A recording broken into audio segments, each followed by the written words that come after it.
No coração de Roma, ergue-se um território pequeno em tamanho, mas imenso em influência. Um estado dentro de outro estado. Um lugar onde a fé se mistura com o poder. Esse é o Vaticano. O menor país do mundo e talvez o mais enigmático. Por trás de seus portões dourados há um silêncio antigo. Um silêncio que ecoa entre as colunas, que desce às criptas e sobe às cúpulas. É o som de segredos guardados há séculos, de documentos que jamais viram a luz do dia, de símbolos esculpidos em pedra e de histórias que a Igreja preferiu não contar. Para o mundo, o Vaticano é o centro da cristandade. Mas para alguns historiadores, pesquisadores e teólogos independentes, ele é também um labirinto de enigmas, onde o sagrado e o profano se encontram. Um lugar onde cada escultura, cada pintura e cada sombra parece esconder algo além do que se vê. O Vaticano nasceu sobre as ruínas do antigo Império Romano. O mesmo solo que viu a ascensão dos Césares. Veria também a construção da Basílica de São Pedro, erguida sobre o que muitos acreditam ser o túmulo do apóstolo. Mas o que poucos sabem é que sob essa basílica existem túneis e corredores tão antigos quanto o próprio cristianismo. São as necrópoles vaticanas, onde, segundo relatos antigos, repousam os restos de imperadores pagãos e mártires cristãos, lado a lado. Com o tempo, o poder espiritual da Igreja foi se transformando em poder político. De perseguidos, os cristãos tornaram-se senhores. E quando o império ruiu, Roma encontrou um novo imperador, vestido não de armadura, mas de batina. O Papa, a partir daí, os muros começaram a subir. Não apenas de pedra, mas de silêncio. Cada segredo, cada documento, cada símbolo foi sendo cuidadosamente arquivado, selado e ocultado. Assim nascia aquilo que séculos depois seria chamado de Archivum Secretum Vaticanum, os arquivos secretos do Vaticano. Em seus subterrâneos, guardados sob múltiplas camadas de segurança, existem mais de 85 quilômetros distantes. Milhões de documentos, desde cartas de reis e imperadores até registros de julgamentos, relatórios de aparições e textos nunca traduzidos. Poucos tiveram acesso total a eles. Nem mesmo todos os papas conheceram o conteúdo completo. Oficialmente, o Vaticano diz que o termo secreto vem do latim secretum, que significa apenas privado. Mas para muitos pesquisadores, a escolha da palavra é simbólica demais para ser coincidência. Privado de quem? Pergunta-se o historiador imaginário, do povo ou da verdade. Ali, segundo diversas investigações, existiriam manuscritos anteriores aos evangelhos canônicos. Textos que descrevem passagens da vida de Cristo sob outra ótica.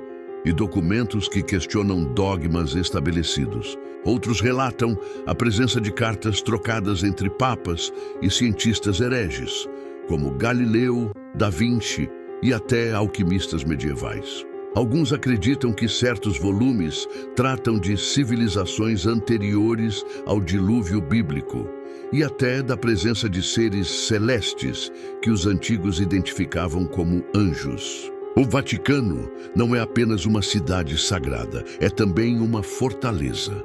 Com seu próprio exército, a Guarda Suíça, suas próprias leis, seu banco e até seu sistema de correio. Mas o que o público raramente vê são os corredores subterrâneos que conectam edifícios, os túneis que levam à basílica e às catacumbas, e as câmaras usadas por papas há séculos para reuniões longe dos olhos do mundo. Há registros que indicam a existência de uma sala de relicários proibidos, onde estão armazenados objetos de origem misteriosa. Fragmentos de supostas relíquias bíblicas, máscaras cerimoniais, símbolos de antigas civilizações e até artefatos com inscrições que não pertencem a nenhum idioma conhecido.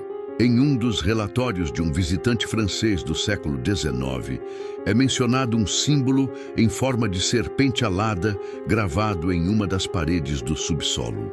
O mesmo símbolo que, séculos depois, seria encontrado em textos apócrifos gnósticos associados à queda dos anjos. Coincidência ou conexão. Antes do cristianismo, Roma adorava muitos deuses. E em sua ânsia de substituir o paganismo, a Igreja absorveu parte de seus símbolos. O Sol, antes o deus Sol Invictus, foi transformado em metáfora de Cristo. O trono de Pedro lembra o trono de Júpiter. E os vitrais da Basílica repetem geometrias encontradas em templos egípcios. Para alguns arqueólogos simbólicos, essas semelhanças não são simples heranças culturais. Elas indicam uma transição entre religiões, como se o Vaticano fosse o herdeiro direto de antigas escolas de mistério, guardando a sabedoria dos deuses antigos, mas sob o selo do cristianismo. Em um mosaico esquecido no fundo de uma capela lateral, uma figura angelical segura um globo dividido ao meio. Os estudiosos o chamam de o segredo do mundo. Alguns dizem ser o símbolo do domínio espiritual. Outros, uma alusão ao equilíbrio entre luz e trevas. Mas há quem afirme que o globo, na verdade, representa um mapa antigo da Terra, antes de um cataclismo há milhares de anos. Um conhecimento que o Vaticano jamais revelaria. Ao longo dos séculos, alguns papas deixaram mensagens enigmáticas. O Papa Leão XIII escreveu em 1884 sobre uma visão de espíritos das trevas vagando sobre Roma. Pio XII falou sobre uma ameaça invisível à fé. E João Paulo II, em 1980, advertiu que os segredos de Fátima não eram totalmente compreendidos. Cada frase, um eco de algo não dito. O Vaticano sempre afirmou proteger a fé, mas cada silêncio parece esconder algo maior. Um poder que transcende o espiritual e que muitos acreditam ser a razão de sua própria sobrevivência. E assim, entre os muros do segredo, a história do Vaticano continua envolta em mistério. O que se esconde em seus arquivos? Que símbolos permanecem intocados sob o altar de São Pedro? E o mais importante, por quê? O mundo não deve saber. No próximo ato, mergulharemos nos símbolos e códigos ocultos gravados nas pedras do Vaticano. Obras que falam em silêncio e revelam verdades que o tempo tentou apagar. Entre os corredores do Vaticano, as paredes não apenas sustentam o peso da história, elas falam. Falam através de imagens, formas e símbolos que resistem aos séculos. Símbolos que para muitos são apenas arte, mas para outros são mensagens codificadas de um conhecimento guardado à sombra do poder. A arte do Vaticano é a mais vasta coleção de obras sagradas do planeta. Mas por trás da beleza existem detalhes que desafiam a compreensão. Rostos disfarçados, olhares invertidos, gestos que parecem conter significados perdidos no tempo. Cada traço pode ser uma chave, cada sombra, um aviso. Desde as catacumbas até a Capela Sistina, a Igreja aprendeu a usar imagens como linguagem. Numa época em que poucos sabiam ler, as paredes eram as páginas da fé. Mas e se parte dessa linguagem tivesse sido usada para esconder mensagens não destinadas ao povo? Entre 1480 e 1564, um homem mudou a forma de retratar o divino, Michelangelo Buonarroti. Ele pintou anjos e profetas, mas também corpos nus, figuras de anatomia perfeita e até gestos considerados heréticos. Na abóbada da Capela Sistina, ele desenhou Deus criando Adão. Mas a forma da capa ao redor de Deus revela algo surpreendente: a forma exata de um cérebro humano. Coincidência ou uma mensagem velada de que o verdadeiro templo do divino não está nos céus, mas na mente? Alguns estudiosos acreditam que Michelangelo, com seu conhecimento de anatomia, criou uma provocação visual, um código inserido sob os olhos do próprio Papa. Nos jardins e nas galerias do Vaticano, centenas de esculturas repousam em silêncio. Mas, segundo uma antiga crença, as estátuas foram feitas para observar, não apenas para serem observadas. Há relatos de monges renascentistas que afirmavam sentir-se vigiados por figuras de mármore, como se cada uma guardasse um fragmento da alma de quem a esculpiu. Em uma dessas esculturas, um anjo segurando uma espada flamejante um detalhe inquietante foi notado recentemente.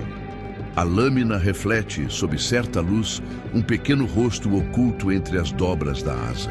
Análises fotográficas revelam traços demoníacos, uma mistura de dor e zombaria.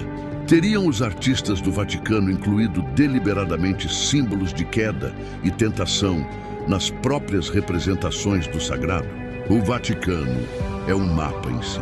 Sua arquitetura obedece a proporções perfeitas, não apenas por estética, mas, segundo alguns estudiosos, por geometria sagrada. Do alto, a Praça de São Pedro se assemelha a uma chave, a chave do céu.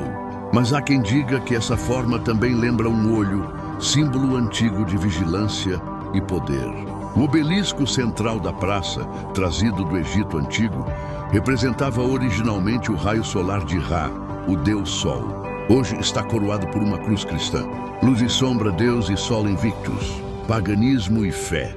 Tudo se mistura na geometria que governa o coração da igreja. Os maiores artistas do Vaticano, Michelangelo, Bernini, Rafael, eram também estudiosos de filosofia, alquimia e astronomia. Em uma época de censura, eles aprenderam a falar em símbolos. As paredes se tornaram pergaminhos, as sombras, tinta secreta. Bernini, o arquiteto da colunata de São Pedro, desenhou a praça com precisão astronômica.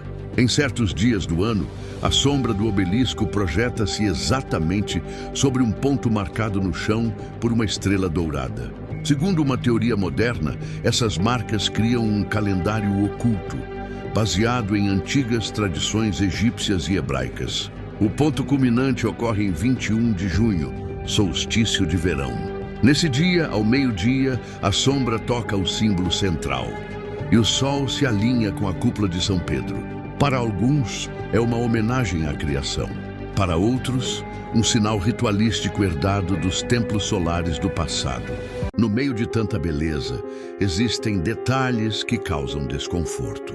Na escultura moderna, conhecida como a Ressurreição, exposta no Salão Paulo VI, Cristo surge de um mar de bronze em chamas, rodeado por formas humanas em agonia.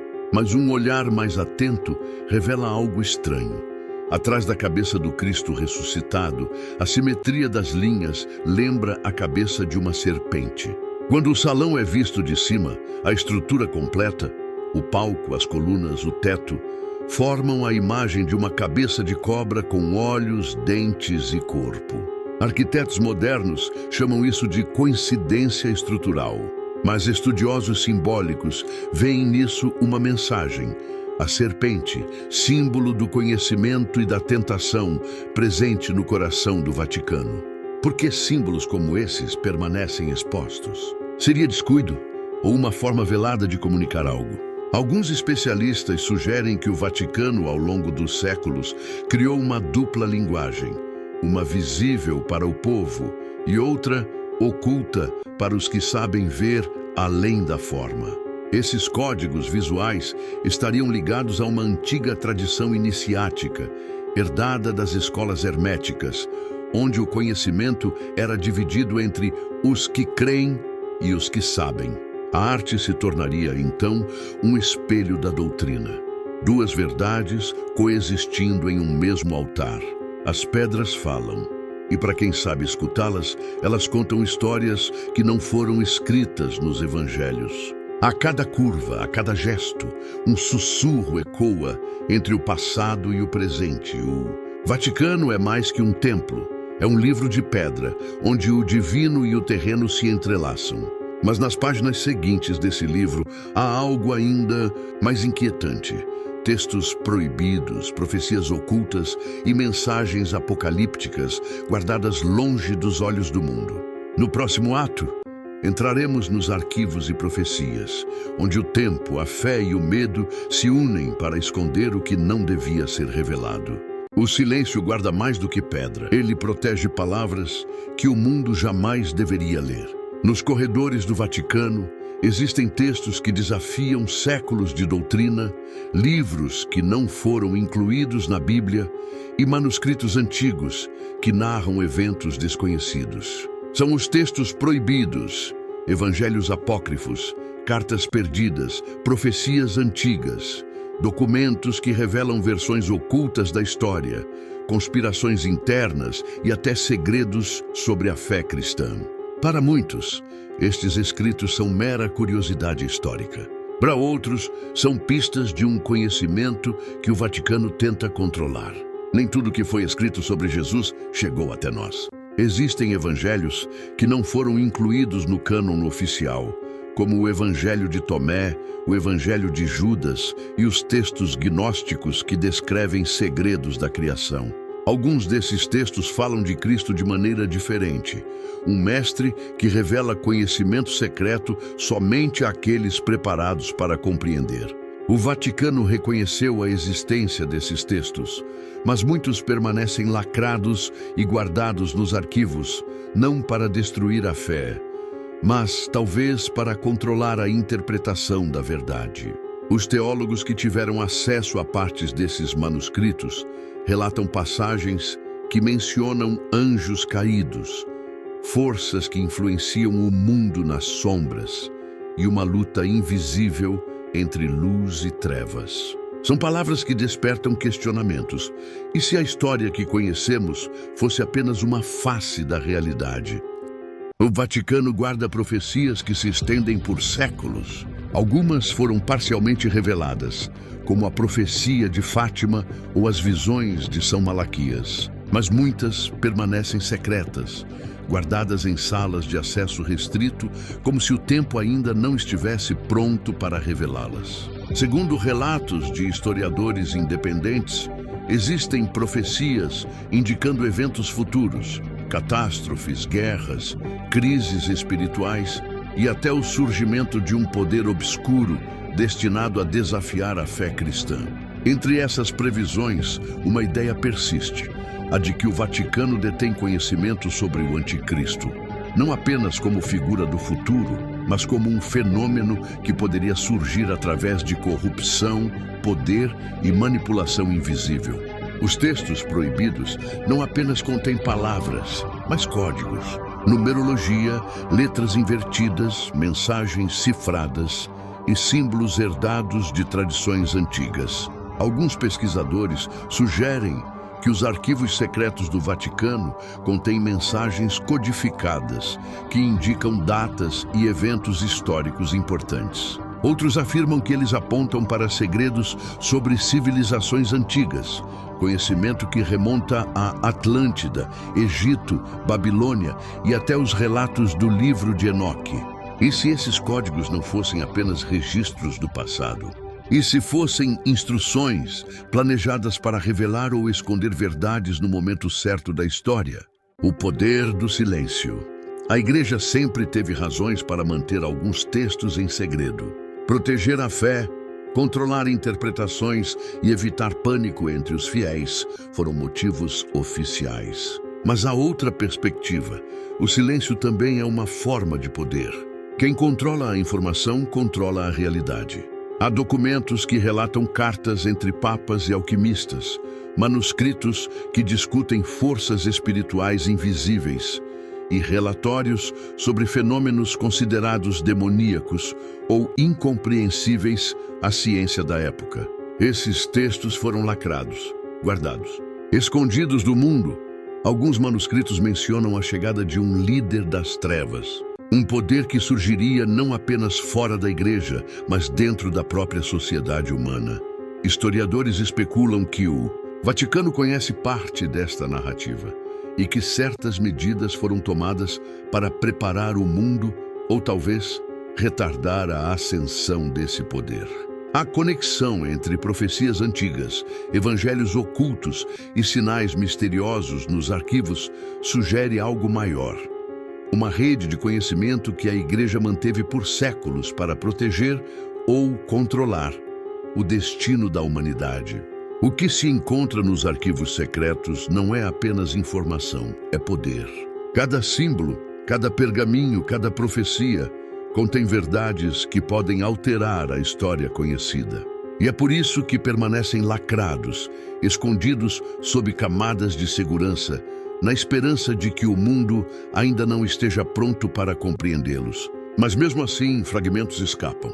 Sinais, imagens e palavras dispersas que, aos olhos atentos, revelam um padrão. Um relato silencioso sobre o passado, o presente e o futuro da fé e da humanidade. Vaticano não é apenas um templo, é uma biblioteca de poder e mistério. Um local onde textos proibidos e profecias ocultas coexistem com o cotidiano sagrado. Mas a pergunta permanece: quem tem o direito de conhecer essas verdades? E até que ponto o mundo está preparado para enfrentá-las? No próximo vídeo, parte 2, revelaremos também segredos escondidos do Vaticano sobre o Anticristo e segredos da última geração, onde os símbolos, textos e profecias convergem para revelar o maior segredo guardado pelo Vaticano. Este documentário baseou-se em uma extensa pesquisa de fontes históricas, religiosas e acadêmicas, incluindo arquivos apostólicos do Vaticano, manuscritos medievais. Se chegou até aqui, se inscreva, dê seu like e ajude o canal.